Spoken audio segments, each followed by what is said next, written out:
Hi, my name is Doug Lewin, and I teach at Vista Del Lago High School. I'm here tonight in support of a proposal in front of you to include computer science as a requirement for high school graduation. As a proposal is written, this class could be taken anytime during a student's 4 years in high school. I currently teach computer science at Vista Del Lago High School, and my degree is in computer science. I spent 17 years in the program and information technology field before teaching. Everybody in education is talking about 21st century learner. And one of the main components of 21st century learner is critical thinking and problem solving. We talk about integrating critical thinking and problem solving into every course. Yet few people are talking about one of the purest forms of critical thinking and problem solving, which is computer science and computational thinking.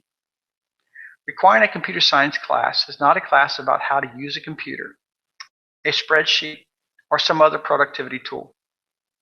Many teachers believe that students use PowerPoints to deliver a book report or use a software program to play a stock market game is teaching technology. It is teaching how to use technology, but is not teaching technology, nor is it teaching computer science. And computer science is not just programming. It is thinking like a computer scientist. It is not about solving problems like a computer, since computers only do what humans tell it to do. It is about solving problems the way humans solve them, creatively. Teaching computers to do the things we take for granted, or implementing the results of our creative thinking faster, with more data, or both. It involves learning about abstraction. It is about ideas, not artifacts. Computer science is not about tool usage, it is about tool building. Computer science is required by all fields of studies or occupations. It is fundamental for preparing students for the rest of the century. Jobs that simply require the use of a computer will be the unskilled jobs of the 21st century. Nearly every product developed requires computer science, from cell phones to factory floors, from cars to genome research. As Jeanette Wing, a previous professor at Carnegie Mellon, and now head of Microsoft Research internationally, states, ubiquitous computing is to today as computational thinking is to tomorrow. Ubiquitous computing was yesterday's dream, seems today's reality. Computational thinking is tomorrow's reality. In short, she's saying computing is everywhere. It's ubiquitous. And now, what we thought was a dream is here today, which is computational thinking and computer science. That's where we need to be. The U.S. Bureau of Labor and Statistics predicts 1 in every 2 STEM jobs in the country will be computing occupations. It is the fastest growing occupation in the United States. That means we will need 1.4 million educated people in computer science over the next decade. We're not ready to meet that demand. If we look at the current number of students taking AP Computer Science, we see it as only 0.8% of the total AP tests taken. Of that, 15% are women and 8% are students of color. When computer science was first established, it was filled predominantly by women, and now they are all a small percentage. If we look at students taking computer science and compare their totals to students taking math and sciences, we see a huge disparity in the numbers. Computer science students take up only 2% of that group, whereas the number of jobs available shows that computer science makes up 60% of that group. It is imperative that all students are exposed to computer science, for we do not only need computer scientists, we need 21st century workers who can solve problems and think critically, if our nation is to maintain its technology advantage. In our district, we already are introducing students to computer science in K through 8. But if we don't continue to development of their interest in computer science, these early classes will be meaningless. Steve Jobs states, computer science is a liberal art that everyone should be exposed to, and everyone should have a mastery of, to some extent. And unless one is exposed to it, one will not be able to judge how they might perform in this subject area. Do not mistake the ability to use technology as the ability to understand computer science. The majority of the students I teach have absolutely no idea what is involved with computer science. Yet they can easily show me the latest gadget on their phone. Just because a 2-year-old knows how to play a video on a cell phone does not mean they understand the technology or how to solve problems with it.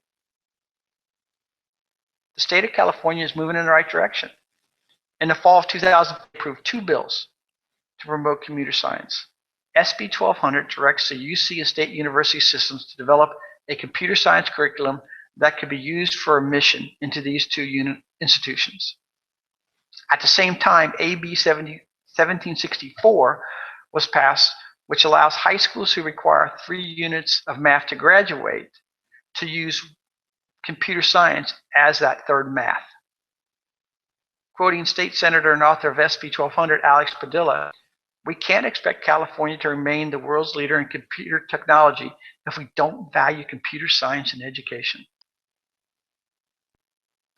I'm asking Folsom Mendoza School District to take the lead and make it a requirement for graduation. Let me explore some of the possible objections, and then I would be glad to answer questions. Currently in the district, we teach 3 computer science classes. One is an introductory computer science class called Exploring Computer Science. It was developed by UCLA to help the LA School District expose lower income students to computer science. We have a computer game design class and computer science principles class. The computer science principles class was developed by Project Lead the Way and will be an AP class in 2016-2017 school year. These classes are being taught by 3 different teachers. So we have curriculum, which can be expanded to meet the needs of the students in a short time frame, a varied level of difficulty, and a pathway to acquire additional knowledge beyond one course.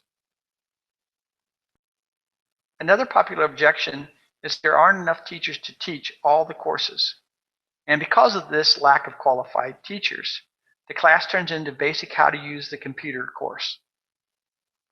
In the past, this was really true. I'm talking 1980s, 1990s. Today, we have established curriculum. We have several organizations that are teaching teachers to teach computer science classes, and quoting from the movie A Field of Dreams, "If you build it, they will come." And it holds true here.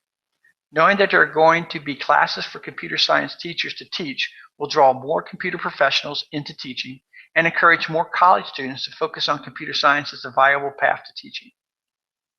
In addition, Doomers are reaching retirement age, and many are retiring early. Teaching makes a wonderful second career, as I can attest to. Given my calculation, we already have 40% of the teachers we need.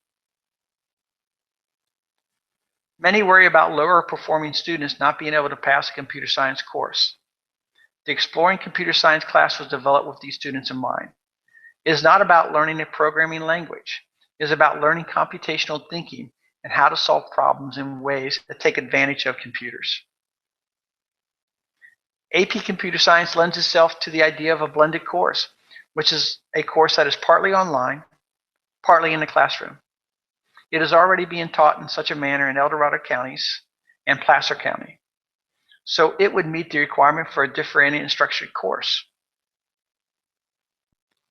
Many students and parents complain that there are not enough elective credits to meet the desires of students.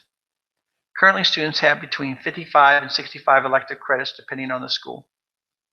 Surely we can use 10 of these for computer science. By offering an AP computer science course, wish to load up on AP courses will be able to do that. For art and music students, computer science is a viable class.